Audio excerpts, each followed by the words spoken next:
down here at the bottom right of Antigua Shipyards is our Terran player. MVP Dream.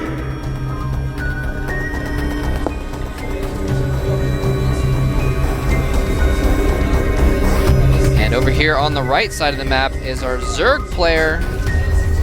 Really wants this shot at the up and down matches. Epic so lucky. He's one game away from doing so. Oh, hey, guess what? I was just checking my Twitter account. Guess how many followers I have right now? How many do you have? 3,333. That's nice, man. What is your Twitter? It is Moletrap. I'm Epic So Wolf on Twitter.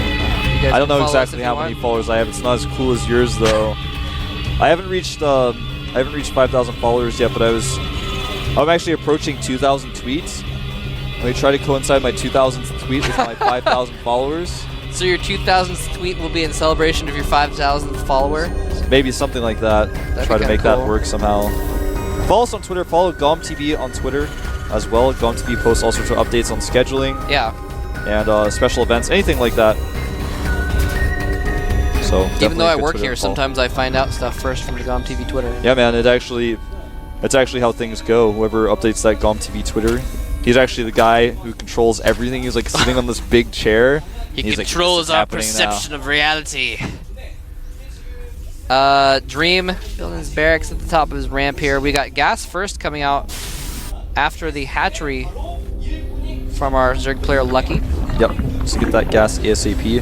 We're going to see a very similar opening to what we saw last game from Dream. I don't think we're going to see another timing attack, but we are going to see a Reactor Hellion opener.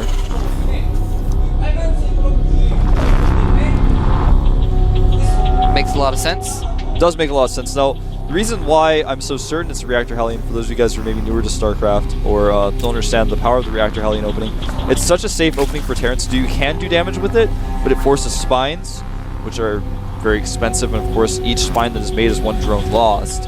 Plus, you can control the watchtowers with it. It's a very mobile unit you can get out. You need those Hellions to be able to control the map against Speedlings. You just can't do it with Marines. The Speedlings will always be able to overwhelm your Marines. You have to have those units that can deal the damage to Zerglings and control the middle of the map. So it's a very strong opening that can do damage, but also more importantly helps you control the map. Yep.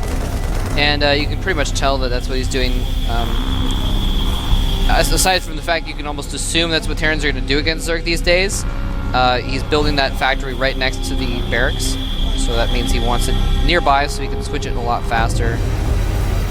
Because of course, in StarCraft 2, you can switch add-ons between different buildings. Yeah. Can't put a machine shop on a barracks in StarCraft 1. No.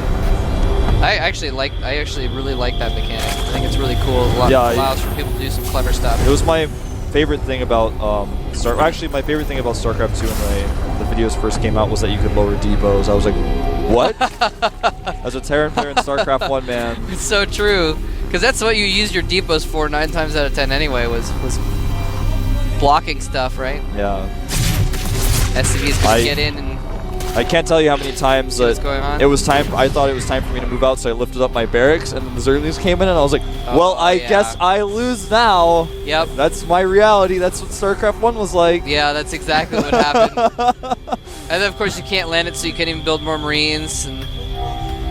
Or sometimes you'd actually just destroy a depot. Like, that's how you lowered the depots in StarCraft 1, was just destroying them.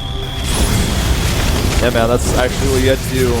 Queen's destroying these Hellions. Yep. Buying some time for that spine crawler to get into a really nice position at the top of that ramp. I'm making it really difficult for Hellions to get in there. Getting all nostalgic about StarCraft 1 now. About wall-offs. Hellions are, still being so persistent.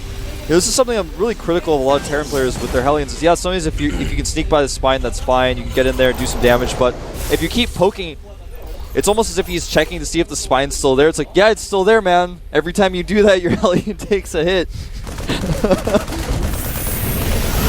Oh, look at that reactor. It's still part of that wall, even though he's not using it right now.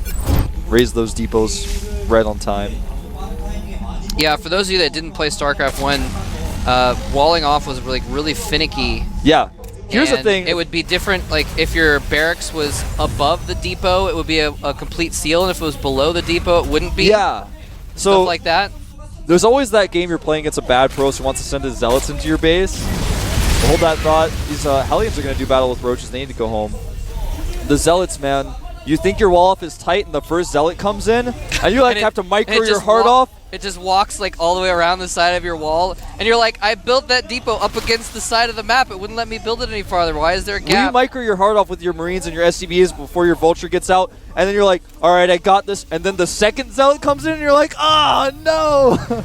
Oh, man, these Zerglings are actually going to do some damage to these SCBs. Wow. There's no answer for this, and the Roach aggression here actually is just, there's no answer for this for Dream. He's going to try and bust this wall down, and he's going to bust down the reactor that was in the way. Zergling's getting now as well. Lucky may just win the game right here. Dream has nothing to respond to this with.